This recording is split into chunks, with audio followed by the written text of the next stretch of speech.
Agora com o quadro Animais da Cidade e a participação do especialista em comportamento PET, Rodrigo Ávila de Oliveira. Bom dia, Rodrigo. Bom dia, Jorge. Bom dia, ouvintes e aos internautas aí que nos acompanham pelo YouTube. Hoje o nosso convidado especial é o Dr. Francesco Boing, que está com a gente, médico veterinário especializado em endocrinologia e dermatologia. Olha só, né? E os bichinhos também têm problemas dermatológicos, né, doutor? Bom dia. Bom dia a todos os ouvintes da Rádio Itaberá. Para mim é um prazer muito grande compartilhar informações aqui com todos vocês. E sim, né? Os bichinhos têm todos os tipos de problemas, né?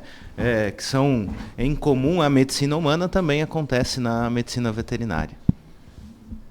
É verdade, né? E é isso que o Rodrigo vai conversar com o senhor aqui nesta manhã, né, Rodrigo? Exatamente, eu tenho a satisfação hoje de trazer o Francesco aqui conosco, né?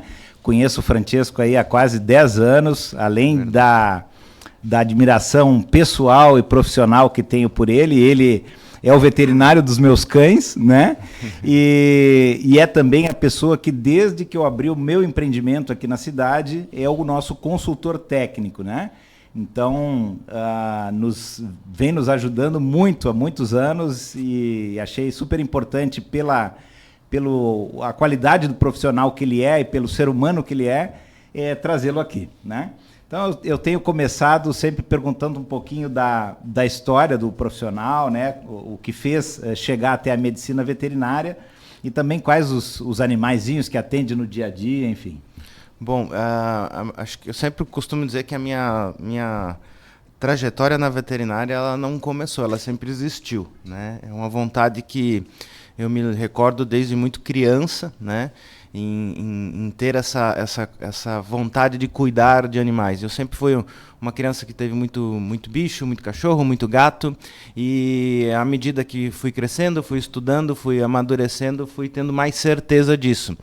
E aí, quando eu estava no final do ensino médio, surgiu a primeira faculdade aqui de medicina veterinária de Blumenau e que cursou com a condição de eu estar podendo estudar.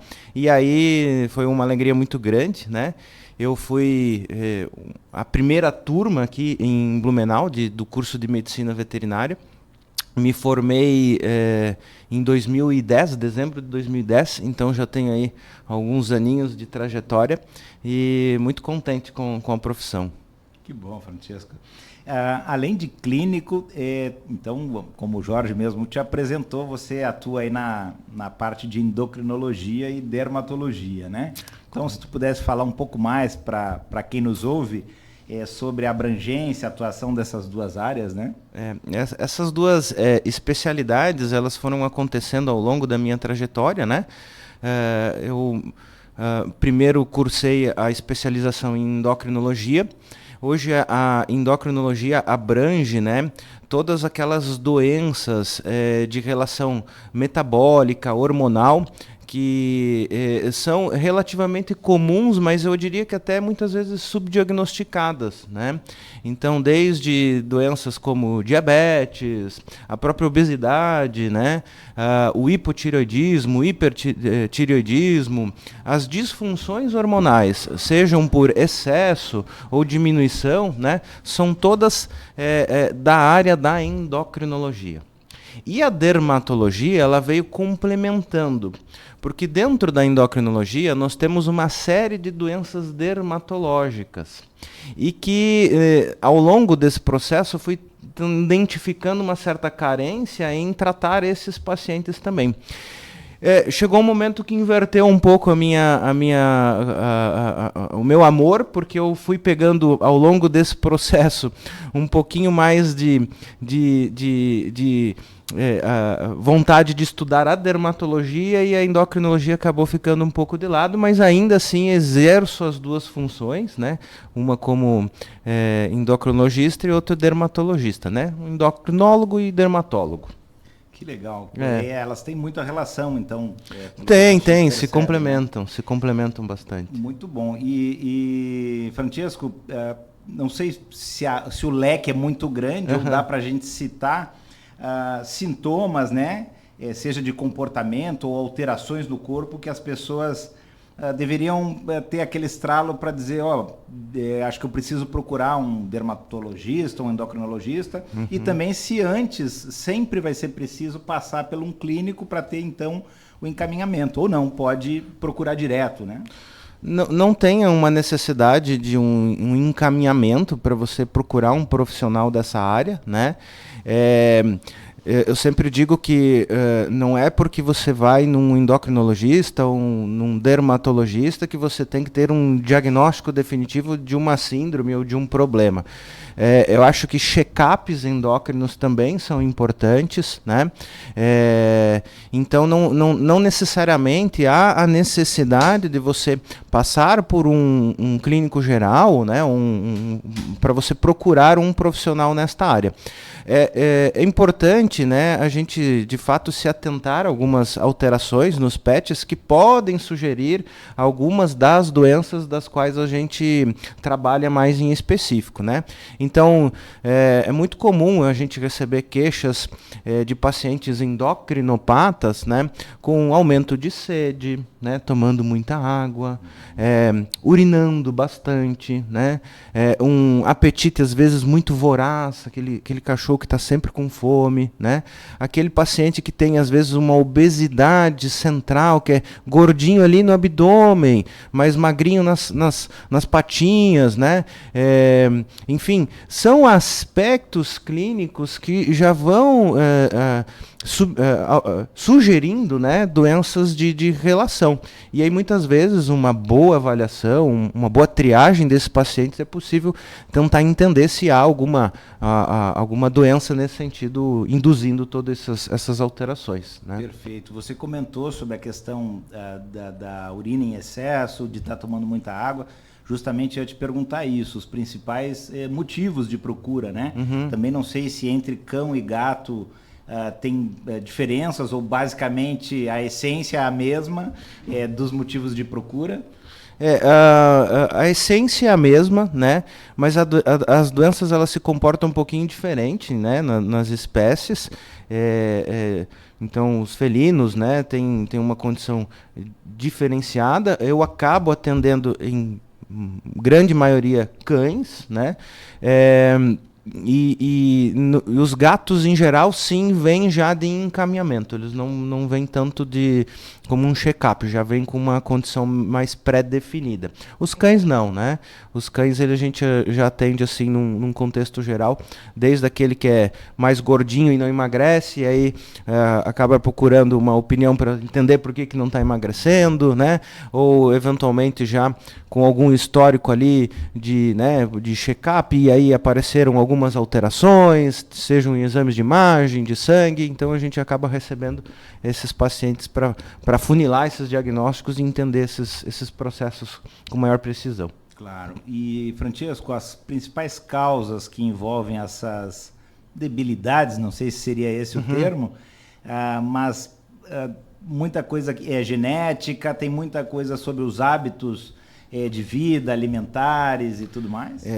Tudo influencia, né? Nós temos doenças de relação genética, de predisposição racial e doenças que podem ser agravadas ao longo do tempo por condições de vida, né? Assim como a gente extrapola em medicina humana, né? Você tem perfis, né? E esses perfis a gente acaba identificando nas consultas, né? E direcionando eles, mas sim, é muito comum esse tipo de situação. Tem raças que são mais suscetíveis, Francesco? Tem raças que têm doenças que são mais susceptíveis, que podem acontecer doenças em maior, num perfil de acontecimento em maior incidência. Isso existe, realmente. Entendi. E sob a ótica da questão humana frente a pets, né? A gente ouve falar problema de tireoide, né? Acho que é mais comum até em mulher, né? Enfim, mas a gente pode ter um comparativo assim humano-animal sobre esses tipos de problemas, assim, é comum? Em relação a sintomas é comum, eu diria, né? Principalmente tomando aqui como exemplo, por exemplo, o hipotireoidismo, né? Que é uma doença muito difundida, né? Todo mundo conhece ou já ouviu falar alguém que tem um hipotireoidismo? Um conhecido que tem isso. Nos cães e nos gatos isso acontece clinicamente, sintomatologicamente, com algumas características, mas os diagnósticos são diferentes do que acontece em medicina humana, né? Então, as abordagens de exames laboratoriais sofrem algumas especificidades que não acontecem da mesma forma em medicina humana. Então, tem em um contexto geral, a doença é muito semelhante, mas a forma como se diagnostica, ela não. É um pouquinho diferente, principalmente nos cães e nos gatos. Entendi. Entendi. Francesco, sobre a questão dos testes alérgicos, né? Ah, legal. Os sintomas de alergias alimentares, eles são similares aos de outros tipos de alergia, como fatores externos, por exemplo? Essa relação, né? E aí, extrapolando já um pouquinho para essa área da dermatologia, hoje eu diria que boa parte, eu diria que mais de 60% dos atendimentos em dermatologia vem de encontro a uma queixa em comum que é coceira, né? Então hoje a gente nota que principalmente cães, né, tendem a ter uma condição pruriginosa, que é coceira, em maior intensidade. E na maioria das vezes os tutores já chegam até com esse diagnóstico meio estabelecido. Meu cachorro é alérgico, não para de se coçar e tal, e já costumam fazer essa relação com a alimentação. Eu sempre digo que a gente não pode colocar a carroça na frente dos bois, né? Então, é claro que existe uma casuística muito grande dentro desse processo, mas a gente precisa entender o conceito da doença, e a partir do conceito da doença que a gente vai conseguir determinar se o alimento, né, ou se algum alérgeno no ambiente pode ser um indutor e pode estar relacionado àquela condição da alergia, né, que a gente chama em medicina veterinária de dermatite atópica, né? Acredito que até os hábitos de vida, se o animalzinho é muito sedentário, de ficar somente em casa, nível de estresse, isso pode contribuir? Tudo contribui, né? É uma roda, né? Então, você tem vários processos dentro dessa condição que vão tornar aquele animal mais intensamente alérgico ou menos alérgico. E é claro que um bom diagnóstico em cima desse processo é que vai tornar aquele paciente melhor controlado, né? Então, claro. Sim. Uhum. E nesses casos, assim, me vem em mente agora até as pessoas muitas vezes que brigam com o animalzinho porque está se coçando e, na verdade, ele está numa condição que ele está pedindo ajuda, né? Eu costumo conversar com os tutores no consultório para prestar muita atenção, né? Porque se você tem, e eu gosto de quantificar essa intensidade de prurido, de coceira, né? Então, eu sempre peço para me dar uma nota, né? Porque eu preciso perceber qual que é a intensidade disso, porque existe uma condição habitual que a gente pode aceitar e tem uma condição não aceitável. Como nós humanos, né? Exato. Em algum momento vai ter uma coceirinha e tudo. Exato. Mas tudo que é excesso, né, alguma coisa está causando, né? Então, normalmente quando eu recebo esses pacientes, eu já consigo triar eles com uma conversa, né? Então, pacientes que estão fazendo, por exemplo, muita infecção de ouvido com recorrência, otite de recorrência, que tem muita coceira perilabial, em pescoço, né? Que tem muita lambedura de pata, que chega a virar a patinha para morder embaixo, ou que às vezes está arrastando muito o bumbumzinho no chão. Isso tudo são aspectos de inflamação, né? E eles podem estar ligados a alérgenos multifatoriais, sejam no ambiente, sejam em alimentos, né? E aí sim já cabe a gente pensar em investigações e abordagens de tratamento para esses pacientes, porque eu sempre digo assim, não existe aquela medicação que vai resolver tudo. mas a unificação de processos, né, de tratamento que tornam aquele paciente saudável de novo. Né? Perfeito. Eu acho que é o que muitas vezes, quando a gente vai num médico humano, existe lá um conjunto de fatores, sei lá, para hipertensão, né? A questão da tua alimentação, a questão de atividade física.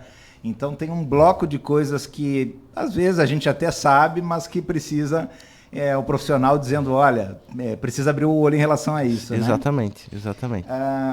Queria entrar em dois temas que a gente que acompanha esse mundo pet aí na internet geralmente gera uma certa polêmica, né? Que é a alimentação natural versus a industrializada e também a vacinação, né? Hoje em dia tem se falado muito a questão de não vacinar e preferir por testes de sorologia. Então, como eu já te conheço há bastante tempo, sei das tuas posições sempre muito ponderadas e muito técnicas, embasadas. Queria ouvir um pouquinho de ti a respeito desses dois temas. Né? É claro que isso é uma opinião profissional minha, né? E a gente vai ter colegas que talvez discordem, e eu acho que a gente tem, né, que respeitar todo mundo, mas o que eu procuro trabalhar muito é a individualidade daquele paciente, né? Então, falando especificamente das dietas, dieta comercial ou industrializada? Depende.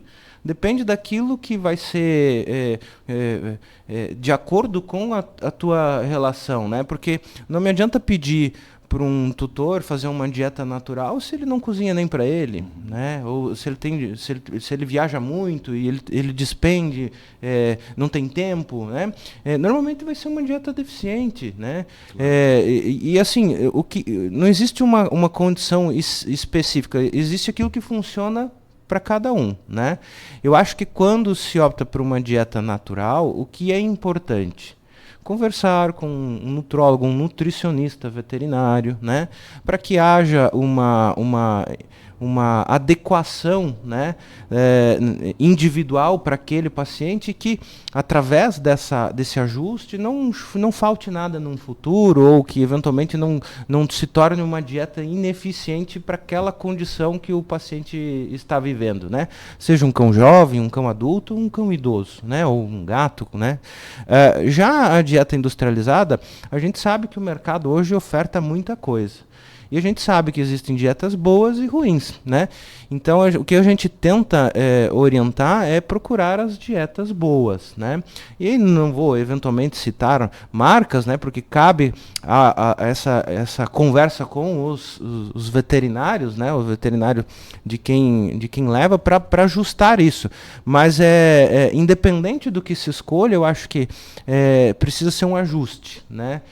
E tem muito paciente que faz dieta mista, né? Come industrializada com dieta natural e está tudo bem, né? O que a gente precisa respeitar é as individualidades, né? Claro. Então não vou ofertar alimentos que os animais não possam comer e assim por diante. E tem um acompanhamento profissional, né, Francesco? Exato, isso que é o mais importante. Com muita informação na internet, às vezes a pessoa diz, poxa, mas eu não vou pagar se tem uma dica aqui que eu recebi no aplicativo de mensagem e... Exato. Cada um tem a sua particularidade, né? Nem tudo que está lá serve para todo mundo, né? Isso a gente precisa entender. Então, às vezes, essa conversa com o colega veterinário pode fazer um ajuste individual ali nessa condição de vida desse paciente e vai ser excelente para ele, né? Legal. E aí temos a questão da vacina, a sorologia, né? As vacinas em si, eu também sou muito no seguinte sentido, de que precisa se avaliar a exposição desse paciente, né? É claro que a gente entende que, tomando como exemplo um animal que dificilmente tem acesso à rua, ou que raramente vai num pet shop, que não frequenta nenhuma área social, seja uma creche, seja um hotel, obviamente que ele tem uma condição de exposição, né, muito baixa. E talvez esse cara ele não precise seguir um protocolo de vacina com todas as vacinas que o mercado te oferta. A gente precisa estabelecer aquilo que é fundamental, né? Que são as primeiras vacinas ali, e a revacinação ela vai se basear em cima disso. E aí eu entendo que à medida que esse paciente tem mais exposição, ele acaba tendo mais necessidade de controle mais frequente, né? Então, as vacinas, no geral, elas são recomendadas pelos fabricantes, né, reforços anuais, né? Mas se tem um cachorrinho que vive isolado lá e não sai, o que a gente pode fazer? Pode fazer a checagem, né, dos anticorpos e verificar se a gente consegue vacinar no próximo ano, enfim. Agora, isso muda muito quando esse paciente tem exposição, que é aquele carinha que vai passear na rua todo dia, que ele vai para o parque, que fica na creche. Ele está exposto. E aí essa exposição ela precisa ser prevenida. E aí esse carinha provavelmente vai tomar mais vacinas, vai fazer uma revacinação anual, né? Porque ele precisa estar mais protegido. Perfeito. Né? É um papo até que eu tenho tido com alguns clientes e uma preocupação que é o cão tá exposto porque convive, vai a parques, passeia em calçadas e tudo. E daqui a pouco a população nem vacinar e nem fazer o monitoramento dos anticorpos, né? Mas nós não podemos cair nessas situações, né?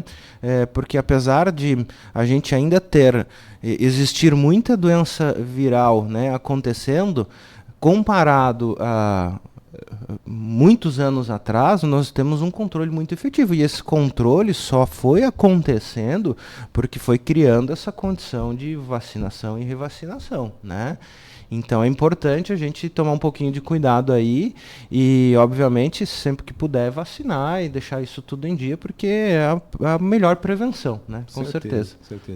Francesco, sob a ótica das tuas duas áreas de atuação, em termos de especialização, né? Existe uma idade que você recomenda exames XYZ, ou que você recomenda anualmente, até para as pessoas ficarem alertas do momento de entrar em ação, né? Não deixar passar aquela fase da vida do cãozinho sem ter feito algum tipo de monitoramento, né? Eu diria que, assim, num contexto geral, pelo menos uma vez por ano, né, independente da idade. E aí, à medida que esse paciente vai envelhecendo e que o colega, né, o veterinário, vai identificando, né, possíveis doenças, patologias, é que vai criando a necessidade de um controle mais frequente, né? Mas eu acho que é de bom senso pelo menos uma vez por ano, independente da situação. É claro que a gente tem, por exemplo, pacientes idosos, né, que possam ter, por exemplo, alguma doença de relação cardiogênica. Então, esse indivíduo ele vai visitar o cardiologista lá a cada 6 meses, né? Ou um diabético, né, que é dentro da minha área.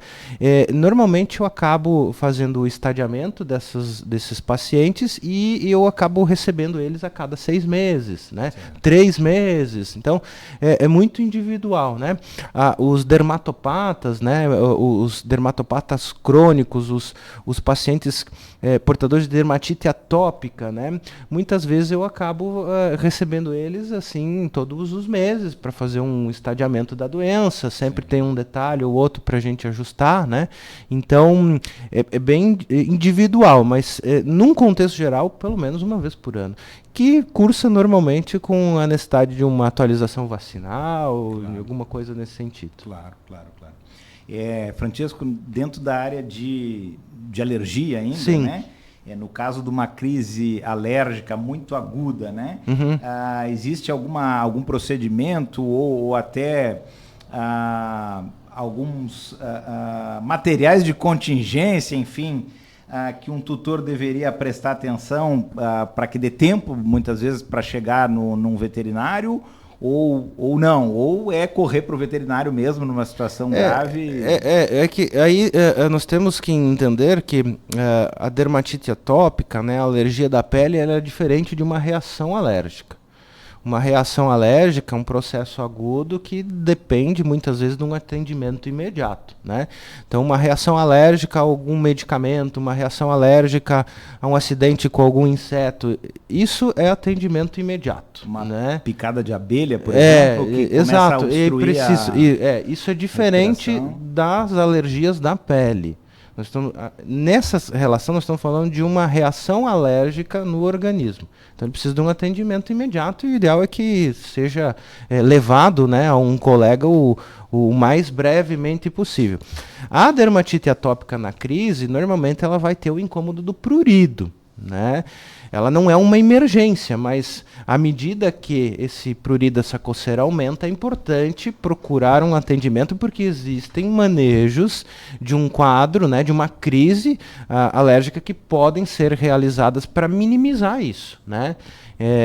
Assim como existem exames, né, os exames de alergia que a gente executa também para tentar entender o que induz aquilo que o paciente possa estar sendo induzido, né? Então tem essa relação que a gente precisa diferenciar, né? Um processo alérgico e uma alergia da pele são coisas que podem se confundir um pouco, mas são coisas diferentes. Perfeito. E Francesco, você, né, todos os dias atendendo pacientes, seja como clínico geral ou como nas suas especialidades, o que você deixaria aqui de conselho aí sobre cuidados preventivos aos tutores de pet? Eu diria que nem como uma condição de trabalhar com essas especialidades, mas num contexto geral, se você se propôs a ter um pet, né, é importante a gente dar muito amor, obviamente, né, isso é o básico, mas é importante ter consciência que esse animal ele vai precisar visitar um veterinário regularmente, que ele vai precisar fazer manejos preventivos, vacinas, vermífugos, antipulgas, eventualmente tratamento. Então, tenha em mente que amor é importante, mas é importante a gente cuidar deles numa condição como um todo, né?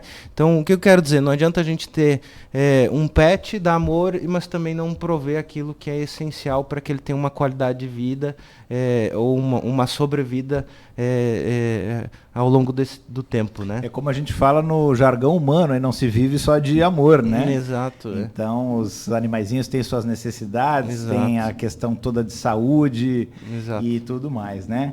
Fantástico.